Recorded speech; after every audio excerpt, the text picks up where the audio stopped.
लघु उद्योग भारती सूक्ष्म, लघु और मध्यम उद्यमों यानी एमएसएमई क्षेत्र के उत्थान और मजबूती पर ध्यान देने के साथ काम करता है। इसके कई स्तर हैं जो लघु उद्योग भारती नीति विरोधियों, नीतिगत हस्तक्षेपों, दिशा निर्देशों, उद्यमिता विकास कार्यक्रमों, निर्यात, ऊर्जा, औद्योगिक भूमि पर केंद्रित है। एसबीआई की रिसर्च रिपोर्ट पर आधारित चालू वित्त वर्ष में एमएसएमई सेक्टर की ग्रोथ 52,800 करोड़ रुपए बढ़ी है।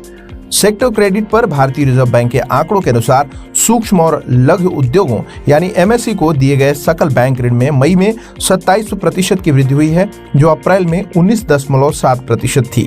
मुंबई के दादर में आयोजित एक प्रेस कॉन्फ्रेंस के दौरान लघु उद्योग भारती के अखिल भारतीय उपाध्यक्ष रविंद्र सोनावने ने कार्यक्रम के दौरान कहा कि हमारे पास लघु उद्योग भारती के साथ 1 लाख पंजीकृत सदस्य हैं जो सक्रिय सदस्य हैं और आने वाले वर्षों में मेक इन इंडिया पहल का लगभग 90% एमएसएमई क्षेत्र में होगा।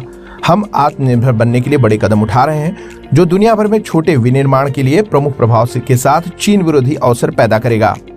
इनके साथ ही महाराष्ट्र राज्य के अध्यक्ष रविंद्र वैद्य ने कहा कि लघु उद्योग भारती एमएसएमई क्षेत्र में तेजी से बढ़ रहा है और भारत में कई लोगों के लिए रोजगार के अवसर पैदा कर रहा है। भारत दुनिया का तीसरा सबसे बड़ा स्टार्टअप देश है। इसके बाद अमेरिका और चीन का नंबर आता है। एमएसएमई के पास संगठित तरीके के उत्पादों के निर्माण, मरम्मत, उन्नयन और नवाचार करने का एक बड़ा अवसर है। लघु उद्योग भारती के महाराष्ट्र राज्य सचिव भूषण मर्दे ने कहा कि भारत देश में एमएसएमई क्षेत्र में विकास के पर्याप्त अवसर हैं। पिछले वर्षों में हमारे देश पर कोविड के प्रभाव से कई उद्यमी प्रभावित हुए हैं, लेकिन आगामी दिनों में हम 100% ग्रोथ रेट से बढ़ने वाले हैं।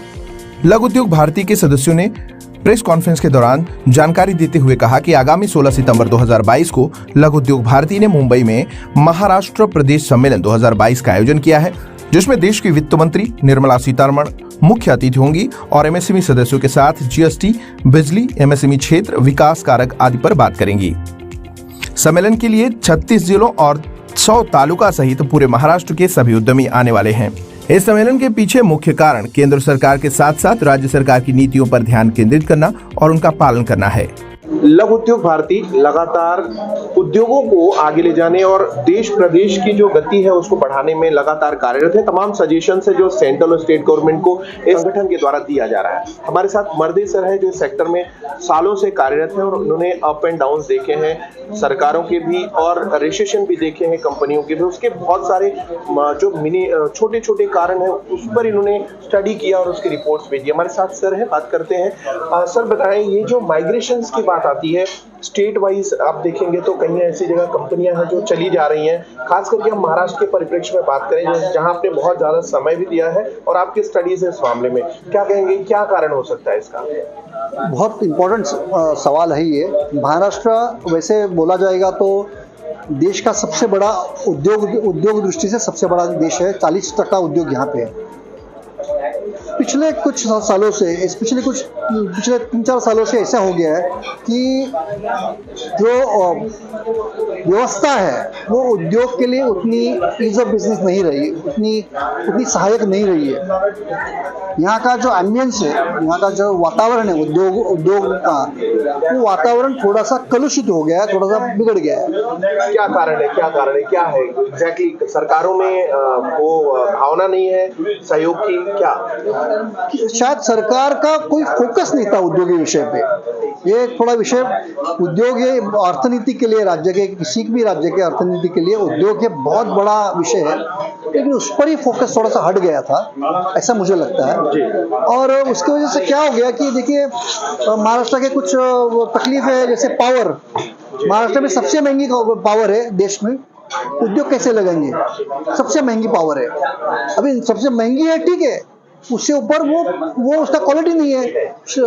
लोड शेडिंग होता है, शटडाउन होता है, बीच में उद्योग को रुकना पड़ता है, तो कंपनियां चलेगी कैसी? तो उसको अनइंटरप्टेड पावर मिले, ये हमारी अपेक्षा है। इस चीज को लेके संवाद हुआ आपसे सरकार से, आपने सजेशंस दिए, क्या उम्मीद है, क्या आश्वासन मिला वहां से? अभी हमने सरकार से बात की तो जो अभी महाराष्ट्र गवर्नमेंट ने जिनको अभी विश्वास पाठक जी है वो जिनको डायरेक्टर नियुक्त किया है, उनसे हमारी बात हुई। इस विषय में हमारा लघु उद्योग भारती का एक डेलीगेशन सब समस्याओं का एक लेके उसके चर्चा के लिए जा रहा है। और हमें लगता है कि क्योंकि वो जानते हैं कि क्या दिक्कतें हैं, तो वो सवाल हम वहां तक पहुंचा रहे, इसका कुछ मार्ग निकालेंगे हम लोग। लघु उद्योग भारती को क्या लगता है कि अभी एम्प्लॉयमेंट जब बात आती है तो ओवरऑल देखेंगे तो बहुत सारे एजुकेटेड लोग हैं, पढ़े लिखे हैं जो नौकरी में जाना चाह रहे हैं, लेकिन ये जो सेक्टर है लोगों को कि इस क्या आ सकते हैं इस सेक्टर में, उनको एम्प्लॉयमेंट मिल सकता है?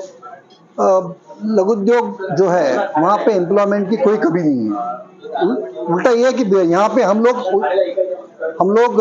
एम्प्लॉय ढूंढते हैं।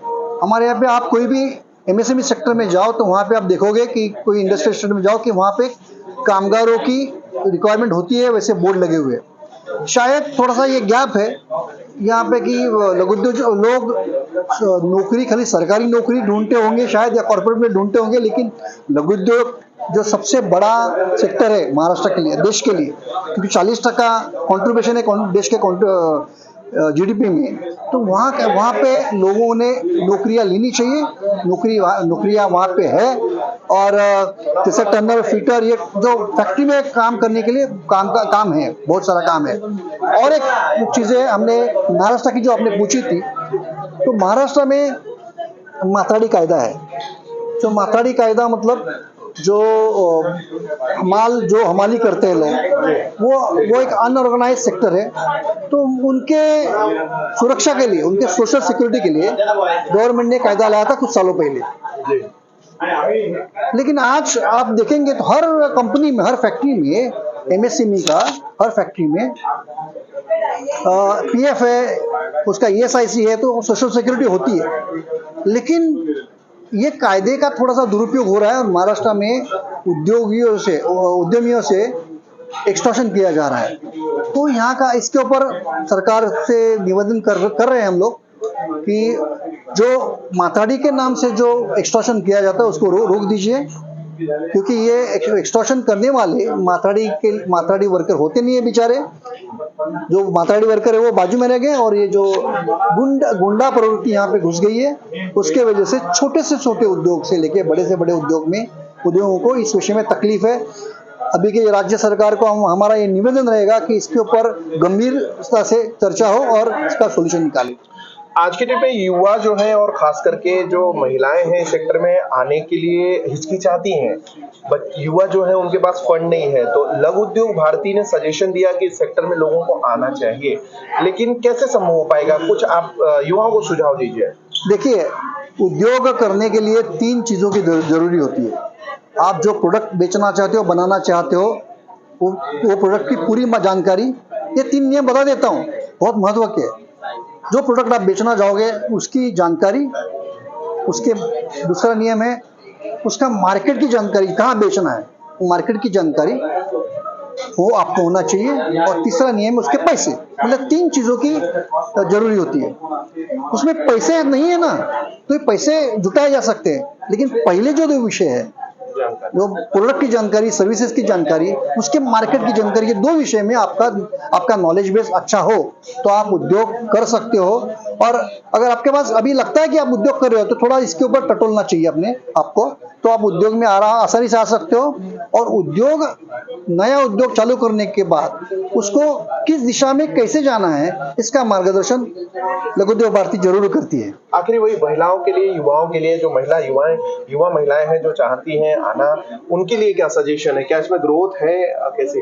देखिए, आप कोई नौकरी कर लोगे तो शायद आपको कुछ महीने का, कुछ साल का पैकेज मिल जाएगा, लेकिन उसमें बढ़ोतरी होना आपके हाथ में नहीं होता है। उद्योग आप करोगे तो आप उसका कोई लिमिट नहीं है। आप साल भर में शायद नौकरी करोगे तो 20 लाख सैलरी ले लोगे, 10 लाख सैलरी ले लोगे, लेकिन उद्योग करोगे तो आप करोड़ों का व्यवसाय कर सकते हो। उसकी कोई लिमिट नहीं है। आपकी मेहनत और आपके गुण, इसके सहारे आप जरूर उद्योग कर सकते हो। उसको तो आप आपका जीवन उसमें बना सकते हो। खुद नौकरी करने की जगह पे आप लोगों को नौकरी दे सकते हो और समाज का फायदा कर सकते हो। लघु उद्योग भारती जो इस दिशा में मैन्युफैक्चरर्स को, कंपनी जो है, कंपनी होल्डर्स है, प्रोमोटर्स हैं, उनको हेल्प कर रही है। हमारे साथ हैं आदरणीय वैद्य जी। बात करेंगे इस सेक्टर में कि किस तरीके से लघु उद्योग भारती इस सेक्टर में हेल्प कर रही है लोगों का। सर बताइए, लघु उद्योग भारती इन शॉर्ट क्या चीज है, लोगों को ये चीज समझ में आए? लघु उद्योग भारती ये अखिल भारतीय लघु उद्यमी का संगठन है। और मैं पूरे गौरव के साथ कहूंगा ये लघु उद्योगों का एकमेव संगठन है जो खाली लघु उद्योगों के लिए काम करता है। बाकी जो संगठन है वो पूरे सेगमेंट को सर्व करते हैं, लेकिन हमारा जो फोकस है वो खाली लघु उद्योजक ही है। और लघु उद्योजकों की जो समस्या है, जो चैलेंजेस है, उनको सॉल्व करने के लिए और उनका सक्षमीकरण करने के लिए हम प्रमुख रूप से काम करते हैं। तो देखो, इंडस्ट्री वैसे बहुत बड़ा सेक्टर हो गया।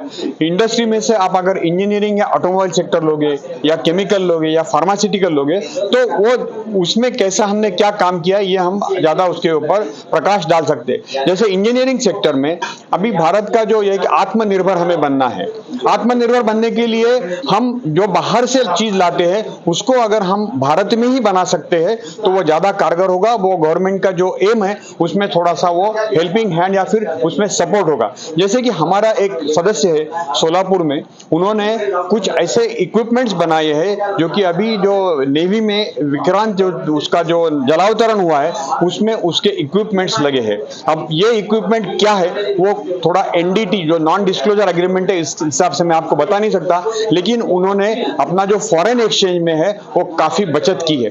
दूसरा मेंबर हमारा पुणे में है, उन्होंने भाभा एटॉमिक रिसर्च में जो अणुबत्ती लगी है उसका जो कूलिंग सिस्टम है वो अभी तक वो इंपोर्ट होता था, उसको भारत में ही बनाया है और काफी सस्ते दाम में बनाया है। इससे अपने जो परकीय चलन की बचत है वो काफी होती है। सर, महाराष्ट्र सरकार की अब बात कर लेते हैं। आप लोग बड़ी मेहनत से कार्य कर रहे हैं लोगों के लिए। महाराष्ट्र सरकार के पिछली जो सरकारें रही हैं उनसे आपको किस तरीके की अपेक्षा थी और क्या सहयोग मिला, और आने वाली सरकार से क्या अपेक्षा है, क्या सहयोग चाहिए? पिछले 2.5-3 साल से थोड़ा हमारे लिए दुर्भाग्यपूर्ण से ऐसा रहा कि गवर्नमेंट का जो इंडस्ट्री के ऊपर फोकस था वो कुछ भी नहीं था। आपको पता होगा और आप मीडिया में से हो, आप तो बोल सकते, हमें भी पता है बहुत सारे यूनिट्स मुंबई में से हो या फिर पुणे में से हो वो या फिर कोल्हापुर वो हो, वहां से महाराष्ट्र छोड़ के बाहर गए हैं क्योंकि उनको इंडस्ट्री फ्रेंडली पॉलिसी नहीं था। अभी हमारी ये सरकार से अपेक्षा रहेगी कि इंडस्ट्रियल पॉलिसी जो लॉन्ग पेंडिंग ड्यू है उन्होंने पिछले गवर्नमेंट में डिक्लेयर ही नहीं की थी, ये गवर्नमेंट में industry friendly particularly MSME friendly industrial policy लाना चाहिए, ऐसा हमारा आग्रह रहेगा। और उसके लिए हम हमेशा प्रयास करेंगे। हमारा इंटरेक्शन गवर्नमेंट से चालू है और उसमें गवर्नमेंट से हमें सकारात्मक सिग्नल्स भी मिल रहे हैं कि ये इस समय की जो पॉलिसी रहेगी ये लघु उद्यमी के लिए अच्छी रहेगी, ऐसा हमें विश्वास है। धन्यवाद।